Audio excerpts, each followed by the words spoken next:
السلام علیکم ورحمۃ اللہ وبرکاتہ۔ وعلیکم السلام ورحمۃ اللہ وبرکاتہ۔ کیا حال ہے آپ کا؟ الحمد للہ، نحمدہ ونصلی علی رسولہ الکریم، اما بعد فاعوذ باللہ من الشیطان الرجیم، بسم اللہ الرحمن الرحیم، رب اشرح لی صدری ویسر لی امری واحلل عقدۃ من لسانی یفقہوا قولی۔ سیدہ ریتا بنت حارث رضی اللہ عنہا، مہاجر کی بیوی مہاجرہ، نام ریتا، والد کا نام حارث بن جبیلہ اور خامند کا نام حارث بن خالد تھا۔ سیدہ ریتا رضی اللہ عنہا اور ان کے خامند حارث بن خالد رضی اللہ عنہ دار اسلام میں سب سے پہلے داخل ہونے والوں میں سے تھے، یعنی السابقون الاولون میں سے تھے۔ جب قریش کی ایذا رسانی سے تنگ آ کر اپنے دین کی حفاظت کے لیے مہاجرین کا قافلہ حبشہ کی طرف روانگی کے لیے حرکت میں آیا تو یہ دونوں میاں بیوی بھی ان مہاجرین کے ساتھ تھے، یعنی جنہوں نے اپنا گھر بار اسلام کی خاطر چھوڑا۔ وطن کی جدائی کس قدر تکلیف دہ ہوتی ہے، وطن کی جدائی اس کے فرزندوں کے لیے کس قدر اذیت کا باعث ہوتی ہے، لیکن یہ تکلیف اس وقت دو چند ہو جاتی ہے جب وطن کے باشندوں کو وطن چھوڑنے پر مجبور کر دیا جاتا ہے۔ یعنی ایک تو ہے کہ اپنی خوشی سے کوئی شخص اپنا وطن چھوڑ کے جائے، اور ایک یہ کہ مجبوراً کسی کو نکال دیا جائے۔ لیکن پھر بھی وطن کو چھوڑنا دین چھوڑنے سے کہیں آسان ہوتا ہے، یعنی اگر دو میں ایک چوائس ہو کہ یا دین چھوڑ دیں یا وطن چھوڑ دیں تو وطن چھوڑنا آسان ہے۔ مہاجرین دین اسلام میں داخل ہوئے اور انہوں نے ایمان کی مٹھاس کو چکھا۔ جب ایمان ان کے رگ و ریشے میں رچ بس گیا تو قریش نے انہیں شرک اور کفر کے کڑوے کسیلے پھل کی طرف لوٹانا چاہا۔ اہل ایمان بھلا اس پیشکش کو کس طرح قبول کریں؟ شیرینی چھوڑ کر کڑوی چیز کو نگلنے کے لیے کون تیار ہوتا ہے؟ مسلمانوں نے اسلام کی نعمت سے سرفراز ہونے کے بعد بتوں کی عبادت سے کنارہ کشی اختیار کر لی اور وطن چھوڑ کر پردیس میں رہنا اور درد و الم کی ٹیس سہنا گوارا کر لیا۔ وہ اسلام کے سائے تلے رہتے ہوئے اسلام کے پکے ہوئے میٹھے پھل سے شادکام ہونے لگے۔ سیدہ ریتا رضی اللہ تعالی عنہا اور ان کا خامند سرزمین حبشہ میں سعادت اور سکون کی زندگی بسر کرنے لگے۔ وہاں رہتے ہوئے سیدہ ریتا نے موسیٰ، زینب، ابراہیم اور عائشہ کو جنم دیا اور ان کے دلوں میں دین کے ابتدائی اصولوں کی تخم ریزی کرنے لگے کہ جس اسلام کی نعمت سے دونوں میاں بیوی اور دیگر تمام مسلمانوں کو اللہ سبحانہ وتعالی نے سرفراز کیا۔ یعنی بچپن سے ایک ماں جس کے اپنے اندر ایمان ہوتا ہے، اس کی خواہش یہی ہوتی ہے کہ اس کے بچوں کی پرورش بھی ایمان کے ساتھ ہو۔ سیدہ ریتا رضی اللہ عنہا اپنے خامند کے ساتھ انتہائی حسن اخلاق کے ساتھ پیش آتی تھی۔ ان کا خامند حارث بھی ان کے ساتھ حسن سلوک سے پیش آتا تھا، اور یہ اسلام کی تعلیمات میں سے ہے۔ دونوں میاں بیوی ایک دوسرے کے ساتھ انتہائی اخلاص سے پیش آتے تھے۔ ان کے باہمی تعلقات محبت، الفت اور ہمدردی پر مبنی تھے۔ ان دونوں کے باہمی تعلقات اس قدر خوشگوار تھے کہ ان کا گھر مسرت و شادمانی کا گہوارہ بن گیا تھا۔ جب مہاجرین نے مکہ معظمہ کی طرف اپنی واپسی کا پختہ ارادہ کر لیا تو سیدہ ریتا نے گھر کا سامان باندھا، تھیلے تیار کیے اور اپنے خامند اور 4 بیٹوں کے ہمراہ مہاجرین کے قافلے کے ساتھ چل پڑی۔ دوسری ہجرت کے وقت راستے میں ان کی وفات۔ مہاجرین نے مکہ معظمہ میں تھوڑا سا آرام کیا، پھر انہوں نے مدینہ منورہ کی راہ لی تاکہ رسول اللہ صلی اللہ علیہ وسلم کے ساتھ جا ملیں، اور جو آپ کے قرب کی نعمت سے محروم رہے اسے دوبارہ حاصل کیا جائے، کیونکہ یہ مہاجرین حبشہ میں رسول اللہ صلی اللہ علیہ وسلم کی جدائی کا صدمہ سہتے رہے۔ سیدہ ریتا کا خاوند نہیں جانتا تھا کہ تقدیر نے ان کے لیے کیا چھپا رکھا ہے۔ اللہ تعالیٰ کی مشیت اس کے بندوں میں جاری و ساری ہوتی ہے، وہی ہوتا ہے جو اللہ تعالیٰ کو منظور ہوتا ہے۔ اللہ تعالیٰ اپنے بندوں میں سے جس کو چاہتا ہے اپنی زمین کا وارث بنا دیتا ہے۔ راستے میں حارث کے بیٹوں اور ان کی بیوی کو سخت پیاس لگی۔ انہیں ایک جگہ پانی دکھائی دیا تو وہ وہاں پانی کے پاس فروکش ہوئے۔ سیدہ ریتا اور ان کے 4 بیٹوں نے پانی پیا، لیکن حارث کو پانی کی طلب نہیں تھی۔ وہ پانی پینے کے بعد جب سفر پر روانہ ہوئے تو اپنے جسم میں توڑ پھوڑ محسوس کرنے لگے۔ پھر ان کے جسمانی قوا میں کوئی حرکت باقی نہ رہی۔ جو انہوں نے پیا تھا وہ زہریلا تھا جس نے سب کو موت کی نیند سلا دیا۔ سیدنا حارث یہ دردناک منظر دیکھ کر گھبرا گئے اور وہ کچھ بھی نہ کر سکے۔ یہ اللہ کا فیصلہ تھا۔ اللہ تعالیٰ موت و حیات کا خالق ہے، حکم اسی کا چلتا ہے۔ اس کے بندوں کے لیے اللہ تعالیٰ کے احکامات کے آگے سر تسلیم خم کرنے کے علاوہ کوئی چارہ کار نہیں۔ مدینہ منورہ میں سیدنا حارث نے رسول اللہ صلی اللہ علیہ وسلم کی احادیث روایت کرنے کی سعادت حاصل کی. نبی کریم صلی اللہ علیہ وسلم نے ان کی شادی یزید بن ہاشم کی بیٹی کے ساتھ کر دی اور اللہ تعالیٰ نے اس سے انہیں پاکیزہ اولاد عطا کی. اللہ تعالیٰ سیدہ ریتا پر اپنی رحمت کی برکھا برسائے جس نے ہجرت کے راستے میں اپنے اولاد کے ساتھ وفات پائی. یہ سب اعظم المہاجرین سیدنا محمد صلی اللہ علیہ وسلم کی ملاقات کے لیے مدینہ منورہ جا رہے تھے. انہوں نے اپنے خالق و مالک کی جانب سے اجر و ثواب پا لیا جو ذرہ برابر بھی کسی کا اجر ضائع نہیں کرتا. مہاجرین کے حوالے سے اللہ سبحانہ و تعالیٰ نے یہ حکم ہجرت کرے. وہ زمین میں پناہ لینے کے لیے بہت جگہ اور گنجائش پائے گا. اور جو شخص اللہ اور اس کے رسول کی طرف ہجرت کرنے کی خاطر اپنے گھر سے نکلے پھر اسے راستے میں موت آ جائے تو اس کا اجر اللہ کے ذمہ واجب ہو گیا اور اللہ نہایت بخشنے والا بہت رحم کرنے والا ہے. تو اصل چیز اللہ کی رضا ہے، وہ جس طرح بھی حاصل ہو. ضروری نہیں کہ انسان دنیا میں بڑے بڑے کام کر جائے اور دنیا میں نام پیدا کرے یا دنیا میں بہت بڑے آثار چھوڑے. اصل چیز ہے کہ انسان کی موت اللہ کی رضا پر آئے اور وہ اللہ کے راستے میں مرے اور اللہ تعالیٰ اس سے راضی ہو جائے. یہاں ہم دیکھتے ہیں سابقون الاولون کو کہ وہ اسلام کی خاطر ہر طرح کی قربانی کرتے ہیں. ان کی ساری زندگی کس چیز کا نمونہ ہے؟ کیا سکھاتی ہے ہمیں کہ اپنے ایمان کو عزیز رکھو اور اس کی خاطر جو قربانی بھی دے سکو کرو. یعنی دنیا کی خاطر دین کو قربان نہ کرو، دین کی خاطر اپنی دنیا قربان کر دو. اور یہ کوئی مہنگا سودا نہیں. بہت ہی خوش قسمت خوش نصیب لوگ ہیں وہ جو ایسا کر پائیں. سیدہ رملہ بنت ابی اوف رضی اللہ عنہا. سیدہ رملہ اور ان کے خاوند نے پہلے مرحلے میں اسلام قبول کیا. ان کا نام رملہ، والد کا نام ابو اوف بن سبیرہ اور خاوند کا نام مطلب بن اظہر بن عبد اوف زہری تھا. یہ جلیل القدر صحابی سیدنا عبد الرحمن بن اوف کے چچا زاد بھائی تھے. سیدہ رملہ، ان کا خاوند مطلب اور بھائی طلیب بن اظہر پہلے مرحلے میں اسلام قبول کرنے والوں میں سے تھے، یعنی یہ بھی سابقون الاولون میں سے تھے.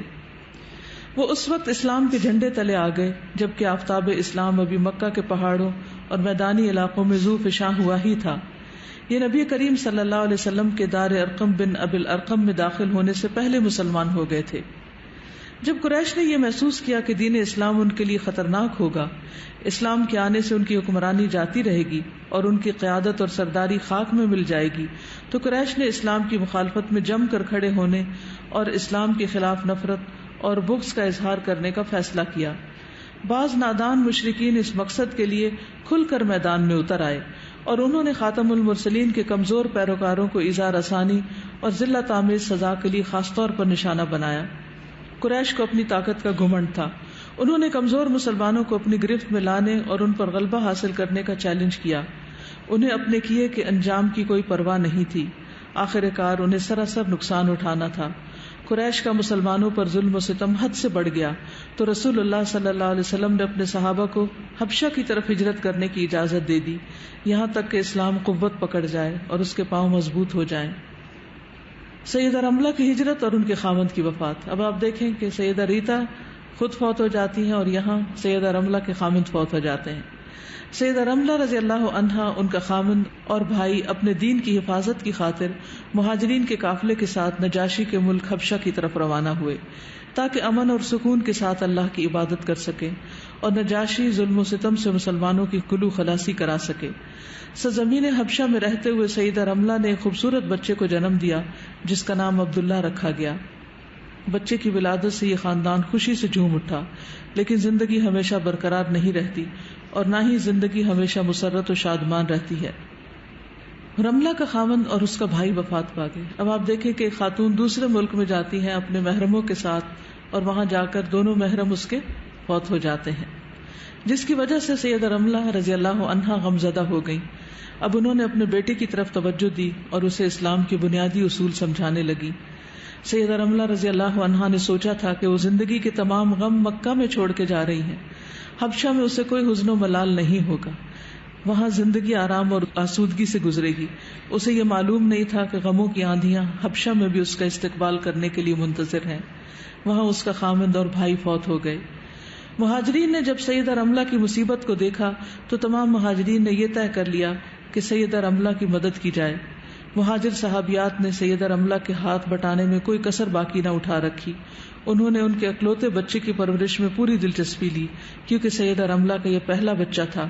انہیں بچے کی تربیت کا تجربہ تھا اور نہ یہ تجربہ تھا کہ بچوں کو کس طرح پروان چڑھایا جاتا ہے. سیدہ رملہ نے اپنے پاکیزہ دل خاوند کی جدائی کا صدمہ سہنے میں اللہ تعالیٰ کے ہاں ثواب کی نیت کر لی اور اللہ تعالیٰ سے یہ التجا کی کہ اس کے بیٹے کو باپ کی طرح بنا دے, وہ سب خوبیاں اس میں پیدا کر دے جو باپ میں تھی. عبداللہ پرورش پانے اور بڑا ہونے لگا اور بیوہ کے دل کے ارمان پورے ہونے لگے. اس کا دل خوشی سے جھومنے لگا. عبداللہ ہو بہو اپنے باپ کی تصویر تھا. ماں نے اسے اپنا پاکیزہ دودھ پلایا تھا جس میں اسلام کی لذت سرایت کیے ہوئے تھی اور اس کے دل میں ایمان کی تخم ریزی کی. وہ بڑا ہو کر اپنی والدہ کے ساتھ نہایت عزت و احترام, ہمدردی اور غم گساری کے ساتھ پیش آنے لگا. وہ اپنی والدہ کے ساتھ بڑے ہی نرم رویے کے ساتھ پیش آتا. سیدہ رملہ کو تمام غم بھول گئے. وہ اپنے رب کی اطاعت میں مشغول ہو گئی. وہ مہاجرین کے ساتھ مدینہ منورہ پہنچ کر رہائش پذیر ہوئی تو اذان کی آواز سن کر ان کا دل مسرور ہو جاتا اور وہ آسمانی آواز پر لبیک کہتے ہوئے اللہ کی عبادت کے لیے مسجد کا رخ کرتی. اللہ تعالیٰ سیدہ رملہ ان کے خامند مطلب پر اپنی رحمت کی برکھا برسائے اور ان کے اعمال کو شرف قبولیت بخشے, آمین. کیا سیکھا آپ نے ان دونوں کہانیوں سے؟ کیا پتہ چلتا ہے کہ زندگی پھولوں کی سیج نہیں. زندگی میں انسان کو طرح طرح کے صدمے اور غم اور تکلیفیں پیش آتی رہتی ہیں. اصل چیز کیا ہے کہ انسان ہر لمحے اپنے رب کی رضا کی فکر کرتا رہے. اور بعض اوقات ہم سوچتے ہیں نا کہ اس جگہ بہت پرابلم ہے, مثلا ہاسٹل میں رہ کے بڑی مشکل ہے, گھر جائیں گے تو آرام کریں. آپ کا کیا خیال ہے؟ گھر میں آرام ہی آرام ہے. دنیا میں کوئی جگہ ایسی نہیں جہاں آرام ہو. اللہ تعالیٰ نے آرام کو جنت میں رکھ دیا. ہم اسے دنیا میں تلاش کرتے اس لیے پریشان ہوتے. جب ہم یہ سوچ لیں کہ یہ جگہ امتحان کی جگہ ہے, یہاں ایک کے بعد ایک امتحان آتا ہی رہے گا, تو ہمیں صبر اور شکر کے ساتھ وقت گزارنا ہے تو زندگی بہت آسان ہو جائے گی. کوئی کچھ کہے گا؟ جی. سید رملہ کا واقعہ میں جیسے دیکھا کہ ان کو مکہ یعنی اپنا علاقہ بھی چھوڑنا پڑا, پھر وہ حبشہ میں آئی, اور ایک اور یعنی کہ مصیبت ان پہ یہ کہ ان کے شوہر بھی فوت ہوئے, بھائی بھی فوت ہو گئے, لیکن وہ اسی غام میں پڑی, انہوں نے زندگی نہیں گزار دی بلکہ انہوں نے یہ دیکھا کہ مجھے آگے کیا کرنا ہے, اور انہوں نے اپنے بیٹے پہ توجہ دی, ان کی بہترین تربیت کر کے اپنے لیے صدقہ جاری اپنا. اچھا, بعض اوقات ہم یہ سوچتے ہیں نا کہ ہم تو دین کے لیے بڑا کام کر رہے ہیں, یا ہم بہت نیک ہیں, یا ہم اتنی عبادت کرتے ہیں, تو اس لیے ہم پر دنیا کی کوئی مشکل آنی نہیں چاہیے. اللہ کرے کہ کبھی نہ آئے, لیکن اللہ تعالیٰ لوگوں کو ان کے ایمان کے مطابق آزماتا ہے. جن کا ایمان بڑا ہوتا ہے ان کی آزمائشیں بھی بڑی ہوتی ہیں. تو اس لیے ہمیشہ اللہ کی رضا پر انسان کو راضی رہنا چاہیے. حالات جیسے بھی ہوں عافیت کی دعا مانگتے رہنا چاہیے, اللہ سے خیر و بھلائی مانگنی چاہیے, لیکن اگر کوئی امتحان آ جائے تو اس پر صبر و شکر کرنا چاہیے. جی. یہ اس میں بہت جملہ اچھا لگا کہ انہوں نے صدمہ سہنے میں اللہ تعالیٰ کے یہاں ثواب کی نیت کر لی. ہاں, کیونکہ آپ نیت کا اجر تو ہر لمحے, حالات تو نہیں بدل سکتے آپ, اور پھر آگے جو وہ چاہتی تھی اس کے لیے انہوں نے کوشش اور دعا دونوں شروع بھی کر دی. بالکل. استاذہ ایک کویسچن تھا کہ اگر کوئی آپ کے اوپر ایسی مطلب آزمائش آ جائے تو آپ کو اللہ سے یہ دعا کرنی چاہیے کہ وہ آزمائش دور کر دے, یا ساتھ یہ بھی کہنا چاہیے کہ اگر آپ کو بہتر لگے نہیں دور کر دے, آزمائش کے دور ہونے کی. اللہم انی اسألک العافیۃ فی الدنیا والآخرہ, اللہم انی اسألک العفو والعافیۃ فی دینی و دنیایا و اہلی و مالی. تو دور کرنے کی دعا کرنی چاہیے. اس میں بھی پھر رضا ہے نا اللہ کی, بالکل بالکل, اس میں بھی اللہ کی رضا. اس میں ہم یہ دیکھتے ہیں کہ سیدہ رملہ کی جب ہسبینڈ اور بھائی دونوں کی ڈیتھ ہو گئی تو یہ ان کی ایمان کی مضبوطی کی علامت ہے کہ انہوں نے یہ نہیں کہا کہ یہ تو اگر نہ میں ہجرت کرتی میں وہیں رہ جاتی تو شاید ایسا نہ ہوتا. اللہ کی رضا میں راضی ہوگی, نہ صرف راضی ہوگی بلکہ اپنے بیٹے کو بھی اسی راہ پہ لگا لیا جس راہ میں ان کے ہسبینڈ اور ان کے بھائی کی ڈیتھ ہوئی تھی. بالکل, یعنی کبھی وہ اسلام سے ناراض نہیں ہوئے, اللہ سے ناراض نہیں ہوئے, دین سے ناراض نہیں ہوئے. ہمیں اگر کبھی کوئی تکلیف آ جائے تو ہم سمجھتے شاید یہ دین ہی کی وجہ سے آئی ہے, اگر ہم دین پہ نہ ہوتے تو یہ نہ آتی. نہیں, دین پر ہوتے ہوئے تو زیادہ آزمائشیں ہوتی ہیں تاکہ پتہ چلے کہ واقعی کوئی شخص صرف اللہ کی خاطر یہ سب کچھ کر رہا ہے یا کسی انسان کے لیے. ساتھ ہم نے آج ہی آیت 30ویں پارے میں سورہ بلد میں پڑھی ہے کہ بے شک انسان کو سختی میں پیدا کیا گیا. تو ہم ایکچولی ہر مشکل اس میں مطلب اسٹیٹ آف ڈینائل میں رہتے ہیں اور یہ سمجھتے ہیں شاید اس کے بعد آسانی, اس کے بعد آسانی, اور اس موقع کو بھی گنوا دیتے ہیں. تو ہمیں چاہیے کہ جو حالات ہیں ان کو ایکسیپٹ کریں اور اس میں شکر کا وہ جذبہ لے کے آئیں, کیونکہ ہو سکتا ہے اگلے حالات اس سے زیادہ مشکل ہو. بالکل. تو جیسے یہ صحابیات بھی تھیں تو انہوں نے اس کو ایکسیپٹ کیا, اس اسٹیٹ کو, اور اسی سے اجر کمایا. یعنی ہر سچویشن کو ایکسیپٹ کر لینا جو ہے یہ بہت اللہ کے ہاں پسندیدہ چیز. استاذہ یہاں جو حضرت رملہ کے بارے میں ہم پڑھے تھے کہ جب وہ اور بیبی اکیلے رہ گئے تو مہاجر صاحب یاد جو ہیں وہ انہوں نے کوئی کسر نہیں اٹھا رکھی کہ وہ بھی ان کے ساتھ مدد کرائیں. تو مطلب اگر ہم لوگ بھی آس پاس ہمارے آس پاس سے بچے گزرتے ہیں ہم لوگ کو بھی اچھی باتیں سکھانی چاہیے. بالکل کہتے ہیں کہ ایک بچے کی پرورش میں پورے گاؤں کا ہاتھ ہوتا ہے. تو ماں پرورش کرتی ہے, باپ کرتا ہے, نانی دادی کرتے ہیں, لیکن اس کے ساتھ ساتھ جو بھی آس پاس کا ماحول ہوتا ہے, چاہے اسکول ہے یا گلی محلے کے بچے جن کے ساتھ بچہ کھیلتا ہے, وہ سارے اس کے اندر حصہ ڈال رہے ہوتے ہیں. تو ہر ایک کو اپنا رول ادا کرنا چاہیے. میں ہمیشہ اسی نیت سے بچوں کے ساتھ سلام دعا کرتی ہوں, ان کو ذکر اذکار سکھاتی ہوں. کوئی بھی بچہ مجھے مل جائے کہیں بھی, وہی ثواب کی نیت کر لیتی ہوں کہ آج اگر میں اسے کوئی چیز سکھاؤں گی اور یہ ساری زندگی کچھ کرے گا تو اس میں میرا حصہ پڑ جائے گا. سرزا میں یہ کہنا چاہتی ہوں کہ اس طرح ہم کہتے ہیں کہ یہاں بہت مشکلات ہیں, آگے کہیں اور جائیں گے وہاں آسانیاں ہو جائیں گی, لیکن اگر پورے دن میں ہمارے پاس کوئی کام نہ ہو تب بھی ہم بور ہو جاتے ہیں. ایک زیادہ آسانی ملنا بھی ہمارے لیے ایک مشکل کا باعث بن جاتا ہے. بالکل. استاد سیدہ ریتا کی سٹوری میں ہے نا کہ انہوں نے وطن کی جدائی برداشت کر لیکن دین سے دوری برداشت نہیں کی, اور ہم کیا کرتے ہیں اپنے گھر والوں سے دوری برداشت نہیں کرتے اور کورس چھوڑ کے چلے جاتے ہیں. اچھی بات کی آپ نے. سبحانک اللہم و بحمدک اشہد ان لا الہ الا انت استغفرک و اتوب الیک. السلام علیکم و رحمۃ اللہ وبرکاتہ.